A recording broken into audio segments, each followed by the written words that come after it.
Workers' compensation continues to be the property casualty insurance industry's most consistently profitable line of business.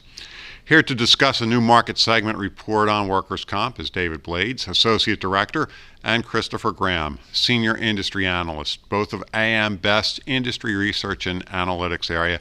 And David, I've got to assume that workers' comp trends follow employment trends. Would that be accurate?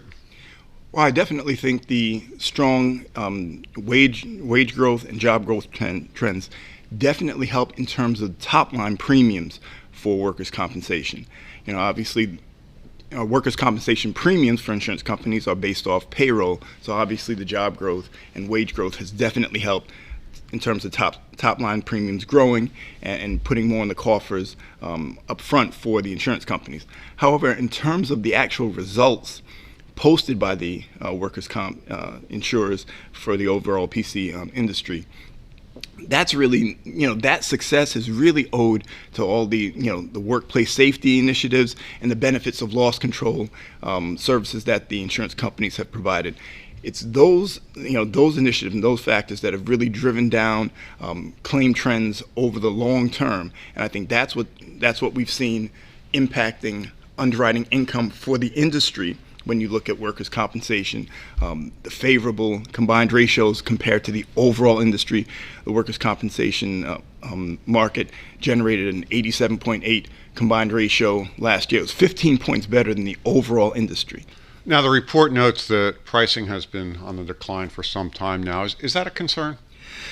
Well, I think in general, the long-term profitability, I think what we've seen the last, let's say, a couple of years in terms of the quarter-to-quarter pricing decreases, they've been relatively modest. So I think in terms of thinking that price increases or that general trend is going to really begin to chip away at the profitability of workers' compensation, I think we'd have to see a more drastic drop, again, from quarter to quarter and from renewal to renewal throughout the industry. But I think, like I said, the fundamentals have been so strong from the insurers that are writing workers' compensation insurance that I think it's something that definitely bears watching.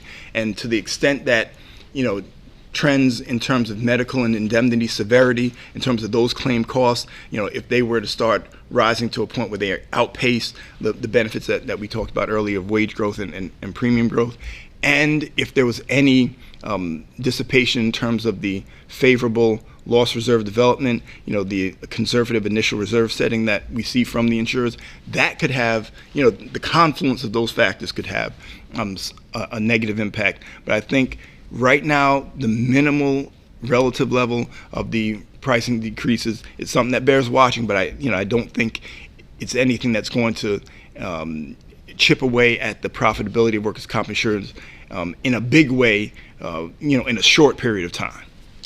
Chris, healthcare costs are also a factor. How could that possibly impact the segment? Yeah, healthcare costs. Anytime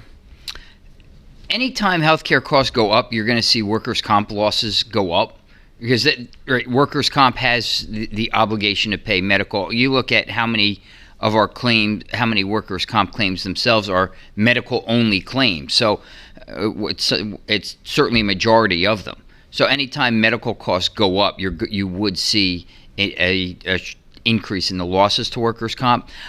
I think what you're looking at right now, though, overall, medical losses or medical inflation, I should say, hasn't been as bad as it was, say, 10, 15 years ago. And it's been riding a relatively low rate, not much more than medical CPI in general, or overall CPI. So everything's been pretty stable for medical costs for a while. That always helps workers' comp. It might have been higher in the past, and reserves set based on those higher medical inflations. That also gives the line some leeway to take reserves down each year. Is this a winning streak that we should expect to continue, or is there anything that could trip up the segment? Well, there's always things that could trip up any segment. Wage inflation could trip up the segment. Not so much on an accident year basis, but when you start looking at there's a projected $6.5 billion of favorable loss reserve development yet to come. Well, wage inflation might, tap into that, and the line might not perform as well as expected going forward. And again, medical inflation. If medical inflation goes up, you'd have the same thing. A lot of, the medical only costs, the medical only claims, they tend to be not large in dollar amount. But if those costs go up without wages going up, which is your exposure base, the medical costs could skyrocket on the line as well. So it's a very tricky line in that regard. But it's been very stable for a long time, so you hope it keeps going. Thanks, Chris. David. Thanks, John. You're welcome, John. That was David Blades, Associate Director, and Christopher Graham, Senior Industry Analyst, both of AM Best Industry Research and Analytics team. You can find the full report online at ambest.com. For AM Best TV, I'm John Weber.